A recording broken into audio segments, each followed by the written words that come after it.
কিছু কিছু মানুষ আমার ভিডিও দেখে বলছে যে আপনি সাধু সন্ত হয়ে মন্দিরে বসে থাকুন, বাইরের এইসব যেসব বিষয় চলছে সেই সব বিষয়ে আপনি নাক গলাবেন না, আপনি মূর্খ আছেন সব বলছে। তো তাদের উদ্দেশ্যে বলছি যে এখন সনাতন ধর্মের যে অবস্থা, সেই অবস্থায় যদি আসল সনাতনীরা মুখ না খোলে এবং লোকেদের না বোঝায়, তাহলে এই যে নকল পাখণ্ডী সনাতনী চলছে দুনিয়া দেশে, সেই নকল পাখণ্ডী সনাতনী সবাই মেনে নেবে, আর সনাতন ধর্ম আসল যেটা সেটা আর থাকবে না, নকলই হয়ে যাবে।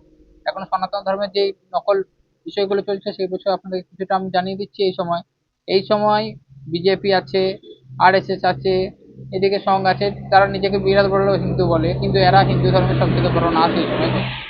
যেই সরকার ধর্ম নিরপেক্ষ, যেই সরকার গোমাতার হত্যার জন্য লাইসেন্স দিচ্ছে, গো হত্যারই সরকার, সেই সরকারই আমাদের মন্দির অধিগ্রহণ করে বসে আছে। আমাদের 1 লাখের বেশি মন্দির সরকারের অধিগ্রহণে আছে। কোনো মসজিদে সরকারের অধিগ্রহণ নেই, কোনো গির্জাঘরে সরকারের অধিগ্রহণ নেই, এদিকে কোনো গুরুদুয়ারে সরকারের অধিকার নেই, কিন্তু সনাতনী ধর্মনিরপেক্ষ সরকার সনাতনী ধর্মস্থানে বসে সেটা সঞ্চালন করবে। কেন করবে সঞ্চালন? যেই ধর্মনিরপেক্ষ সরকার আছে বা তার যার কোনো অধিকার, সরকারের কোনো অধিকারী যারা, তাদের কি ধর্মের কোনো শিক্ষা আছে? ধর্মের কোনো শিক্ষা তারা নেয়নি। ধর্মের স্থানে যেয়ে তারা ধর্মস্থানের যেসব আমাদের মর্যাদা আছে, যেসব আমাদের ধর্মস্থানের প্রতিষ্ঠা আছে, সব নষ্ট করে ফেলছে। আমাদের যে ধর্মস্থানের ভিআইপি প্রোটোকলের লাইন লাগিয়ে লোকে দর্শন করে, সেই দর্শনের নিয়ম আমাদের সনাতন ধর্মে নেই। আমাদের সনাতন ধর্মকে এরা বরবাদ করে দিচ্ছে, নষ্ট করে দিচ্ছে। আমাদের কাশিতে 150-র বেশি মন্দির, যেখানে যে মন্দিরগুলো পুরাণে বর্ণিত আছে, সেই মন্দির এই সরকার ভেঙে ফেলেছে। আমাদের আগের যেই জেনারেশন আসছে, তারা যখন আমাদের পুরাণ পড়বে এবং বলবে এই মন্দিরটা লেখা আছে যে কাশিতে এখানে ছিল, সেটা তো ভেঙে ফেলা হয়েছে, তাহলে আমরা কি করে দেখাবো যে দেখো এই মন্দিরটা এখানে পুরাণে বর্ণিত আছে, এখন আছে? পুরাণে বর্ণিত মন্দির এরা ফেলে দিচ্ছে ভেঙে। রাম মন্দিরে অশাস্ত্রীয় ভাবে মন্দির তৈরি হওয়ার না আগেই প্রাণ প্রতিষ্ঠা করে দিচ্ছে, চামড়ার জুতো পরে রাম মন্দিরে ধ্বজা চড়িয়ে দিচ্ছে, প্লাস্টিকের পিতলের প্রদীপ লাগিয়ে সেখানে লেজার লাইট ফেলে বলছে এটা অখণ্ড দ্বীপ। এইভাবে সনাতন ধর্মকে নষ্টভ্রষ্ট এরা করে দিচ্ছে। আরএসএস আরএসএস এর মহাগম ভাগবত কি বলেছে একটা নিজের বয়ানে আমরা যদি বয়ান শুনেন তাহলে আপনি বুঝতে পারবেন যে কত বড় হিন্দু বিদ্রোহী, হিন্দু দ্বৈত। মোহন ভাগবত একটা প্রেস কনফারেন্সে বলেছিল যে সমরসতা কায়েম করার জন্য যদি গোমাংস খেতে হয় তাহলে আমরা গোমাংস খেয়ে নেব। সমরসতা কায়েম করার জন্য যদি গোমাংস খেয়ে ফেলবে আপনি, তাহলে আপনি হিন্দুই থাকবেন না। আপনি যখন হিন্দুই থাকবেন না, তাহলে হিন্দু পার্টি হয়ে হিন্দুকে নিজের প্রচার করে কিভাবে করতে চায়? মোহন ভাগবত কিছুদিন আগে 52তম শক্তিপীঠের রচনা করেছে। ভারত দুর্গা মাতা শক্তিপীঠ। শক্তিপীঠ কোনটা? আমরা শক্তিপীঠ কোনটাকে মানি?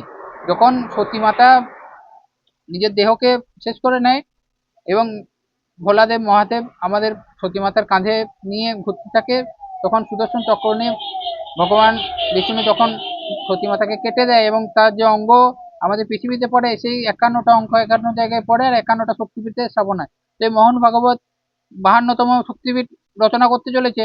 তো ইনি কোন চক্র দিয়ে মায়ের কোন অঙ্ককে কাটবেন বলুন? সনাতন ধর্মকে নষ্ট করার এগুলোই তো প্রক্রিয়া, আপনারা বুঝতে পারছেন না। আর এইসব কথা যদি আমরা না বলি, তাহলে আপনার মূর্খের মতন ওই ভেড়ার মতো ওদের পিছিয়ে চলবেন আর ওদের কথাই মানবেন। 13তম জ্যোতির্লিঙ্গের সৃষ্টি করে ফেলেছে এরা। এখানে স্বয়ম্ভু শঙ্কর এসেছিল, স্বয়ম্ভু শিবলিঙ্গ এসেছিল, সেটা জ্যোতির্লিঙ্গ। এরা 13তম জ্যোতির্লিঙ্গ কি করে স্থাপনা করছে? কিন্তু আপনারা বোঝার এখানে কোনো রুচি নেই, যারা জাজ করছে সেটাই হয়ে যাচ্ছে।